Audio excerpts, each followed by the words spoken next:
In the thick jungles of Vietnam, a select few were entrusted with a crucial mission: to protect their fellow Marines by eliminating threats before they could strike. Chuck Mawhinney was one of those men.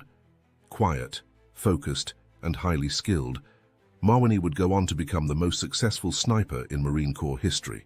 Born in 1949 in Lakeview, Oregon, Charles Benjamin Mawhinney grew up with a love for the outdoors. Raised in a small town, he learned how to shoot from his father, a World War II Marine veteran. Little did he know, these early lessons would shape him into one of the most effective snipers the United States Marine Corps had ever seen.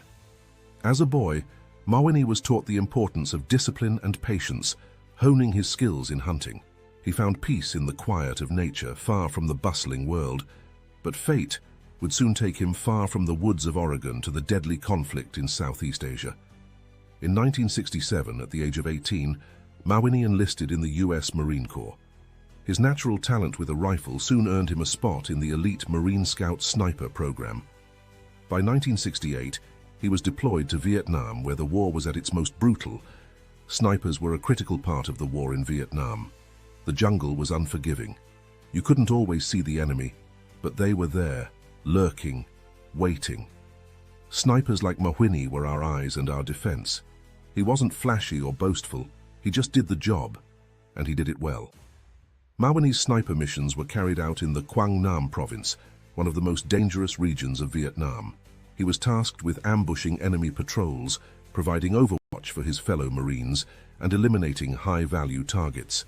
During his 16-month deployment in Vietnam, Mawhinney achieved an astounding 103 confirmed kills, more than any other Marine sniper during the war.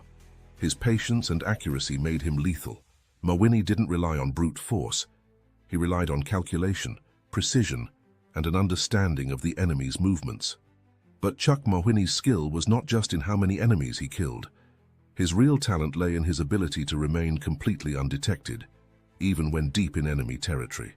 He spent hours, sometimes days, motionless, waiting for the perfect shot. In one famous operation, Mawhinney took down 16 enemy soldiers in a single night, all from concealed positions. He was so effective that the enemy eventually came to fear the invisible Marine sniper who haunted the jungle. For all his success on the battlefield, being a sniper came with a heavy burden. The psychological toll of taking so many lives, even in war, was immense. For snipers like Mawhinney, the personal responsibility for every shot weighed heavily. Snipers have to deal with the fact that every time they pull the trigger, they know exactly who they're killing. It's a unique kind of mental strain. Mawhinney, like many others, struggled with it after the war. After his service, Chuck Mawhinney returned to the United States in 1970. But like many veterans of the Vietnam War, he slipped back into civilian life quietly, carrying the weight of his experiences alone. For years, Mawhinney lived in relative obscurity, working for the U.S. Forest Service. It wasn't until 1991, 2 decades after the war, that Mawhinney's incredible record was finally revealed to the public. He had never sought recognition for his actions and preferred the quiet life of an outdoorsman. But his legacy, once uncovered, placed him among the most legendary snipers in history.